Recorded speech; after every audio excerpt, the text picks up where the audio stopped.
Yesterday was World Book Day. I'm not sure if World Book Day is actually a world thing or just a British thing, but I got to dress up like a pirate and read books to kids, so I am in. A couple of the books were pirate themed, and did you know that it's possible to get a rhythm stuck in your head? Like, I don't remember any of the words and there's no melody, but my thoughts won't stop trying to fit themselves into da-da-da-da-da-da, da-da-da-da-da-da, da-da-da-da-da-da-da-da-da-da. Life is not a limerick!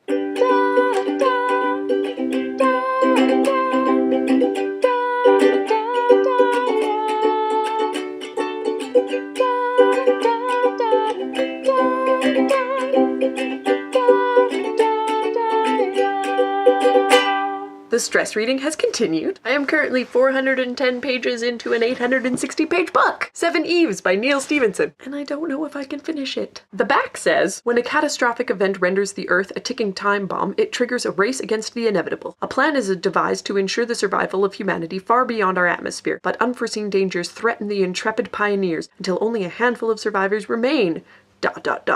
5,000 years later, their progeny, 7 distinct races, now 3 billion strong, embark on yet another journey into the unknown to an alien world utterly transformed by cataclysm and time. Earth. Which, considering 5,000 years later doesn't happen until page 569, is way too much information. I recently read Uprooted. It's fantastic. You should read it too. Its back says, Agnieszka loves her village, set deep in a peaceful valley, but the nearby enchanted forest casts a shadow over her home. Many have been lost to the wood and none return unchanged. The villagers depend on an ageless wizard, the dragon, to protect them from the forest's dark magic. However, his help comes at a terrible price. A young village woman must serve him for 10 years, leaving all she values behind. Agnieszka fears her dearest friend Cassia will be picked at the next choosing, for she's everything Agnieszka is not, beautiful, graceful, and brave. Yet when the dragon comes, it's not Cassia he takes. All of which you know by the end of page 13. I couldn't stress how the story was going to end because I didn't even know where it was going. But with Seven Eves, spoilers ahead, a handful of survivors, 5,000 years later, 7 distinct races, 7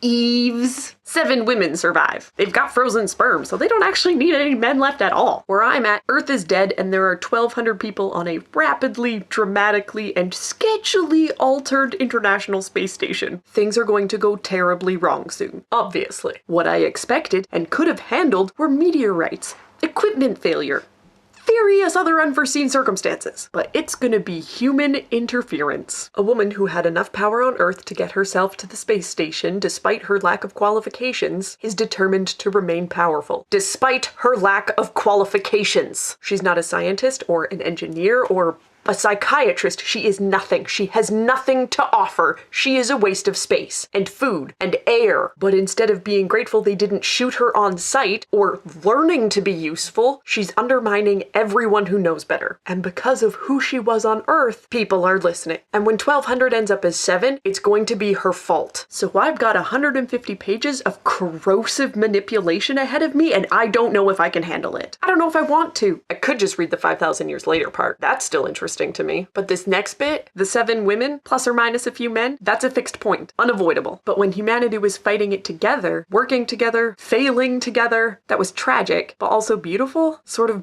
melancholically hopeful. But this isn't even ignorance. This is arrogance and selfishness, and it's a little too close to current political climates. I don't know if I'm gonna finish this book. I haven't read any more since Sunday. I just don't want to be that angry about something I can't change, which now that I say it sounds like a shitty way to live. I still can't change a book though, but life-wise.